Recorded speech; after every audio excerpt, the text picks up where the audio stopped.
So guys, before we get started, don't forget we do have that amazing discount code thanks to Tier 0 Games going on right now. And all you have to do is put in ZWGames5 to get 5% discount on your total order at tier0games.com. The links will be in the description below, so check those out for massive discounts on all your Hidden Summoner needs as well as all your other Yu-Gi-Oh needs. But let's get on with the profile. What's up YouTube, Dale here from Zephyr Games, bringing you Rob's third place Metalfoes. Now this was third place at locals, so take from that what you will. It was a fun deck, and it was just something to see Metalfoes coming back into it. And they can catch a lot of people by surprise, especially just like Pendulum Magicians are still very, very powerful and can catch people off guard. This deck can also do that. So without further ado, what I'm going to do, I'll take you through the profile, show you exactly what he's got, and then kind of try and explain why he's got certain elements of the deck. So we'll zoom out a little bit and we'll get started. So of course he's got triple stealing, quite self-explanatory on all the Metalfoes cards, playing 3 of each of those. Triple silvered and triple gold driver with triple Volflame, and then of course the 1 Bismuth. That is all self-explanatory. Then stuff that's a little bit like interesting is you've got triple chronograph sorcerer.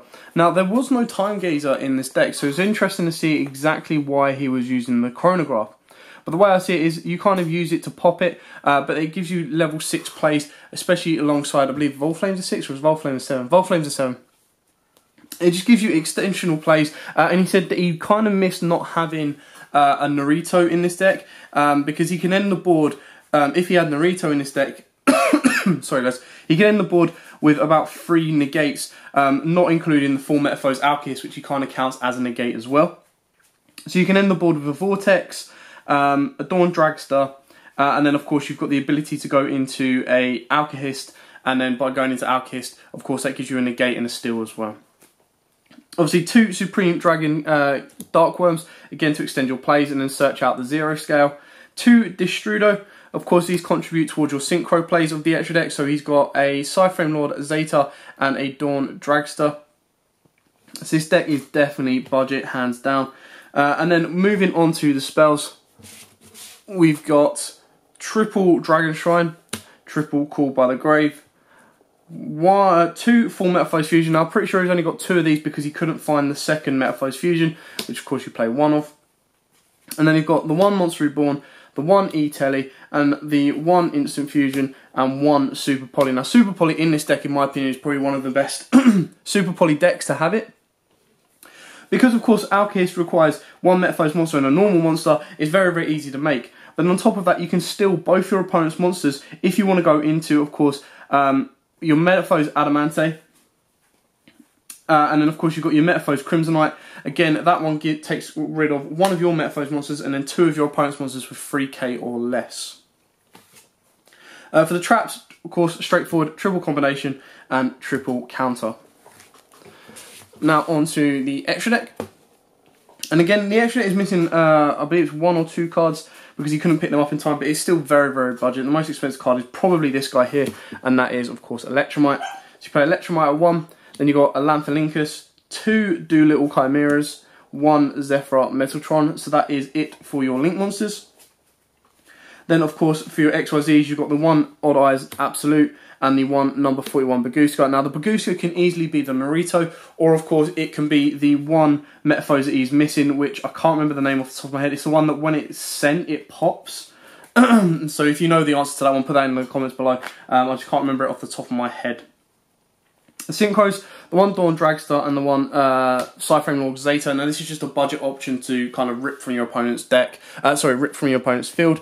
And to be honest, like the whole deck, from the looks of it, can be made very, very cheaply. Like the, let's say Electromite is still about 20 quid. It might be less than that. I haven't looked recently.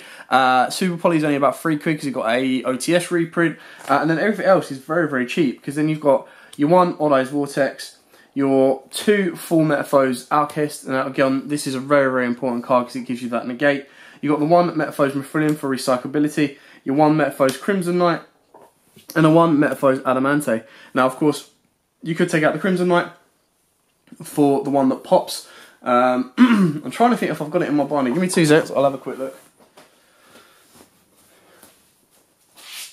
because I mean this of course is Rob's build, and like we said, it was just for fun locals, but I thought, you know, if Metalfoes have kind of done well, pendulums are still around, and they're still a force to be reckoned with. So you've got to be very, very careful when you're coming up against them, because you never know what they might do. Doesn't look like I've got one to hand either. Can't remember what its name is. I'll have to Google it in a second, because that's going to bug the heck out of me. Let's have a look. Let's have a quick Google while we're at it.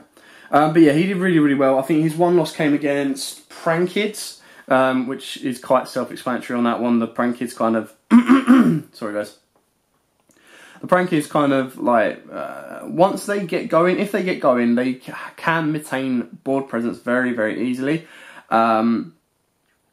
So you've got to be very, very careful when you're playing around with that. And if you don't know how to combat them, then you're going to be in even more trouble. But other than that, Metalfoes Orichalk, that's the one. So if a Metalfoes monster you control attacks the defense position monster, inflict double piercing damage to your opponent. If this card is sent from the field to the graveyard, type one card on the field and destroy it. So I personally say that he definitely needs to get that into the deck. So if you have one of them, put that in, take out either your number 41 Baguska, or of course you can take out your Crimson Knight. But the Crimson Knight, like I said, is very, very good to get rid of 2 of your opponent's monsters with the Super Poly. On top of that, my other changes or suggestions for the main deck would probably be to put a Time Gazer in there. That way it gives you more extension for your Electromite plays, because of course Electromite is going to extend your board presence a lot more. So it's very, very important to kind of play around with that and get the ratios right. But anyway, regardless, he's done very, very well. He got 3rd place at the weekend. It was technically joint top. He only got 3rd place on head-to-heads because the Prankids player and the Cosmo player fared off higher than him. So, you know, still very, very well done, especially with a Metalfoes deck for a bit of fun. But if you want a cheap, fun deck to play around with, by all means, pick up this budget deck. Very, very easy. He probably picked it up for less than a tenner because, I mean, they're all commons and rares for the main deck, so they're probably like 10p's each. And then your probably most expensive card in the main deck, I would assume it would be Chronograph Sorcerer. And then the extra deck is Electromite. So very, very cheap and easy. Anyway, thanks for watching. Don't forget to like, comment, subscribe, share. And until next time, guys, as always, happy dueling. Also, YouTube, thanks for watching that video. I hope you liked it. If you did, hit that like button. And of course, don't forget to hit that big red subscribe button in the bottom left-hand corner and the notification bell so you don't miss out on anything.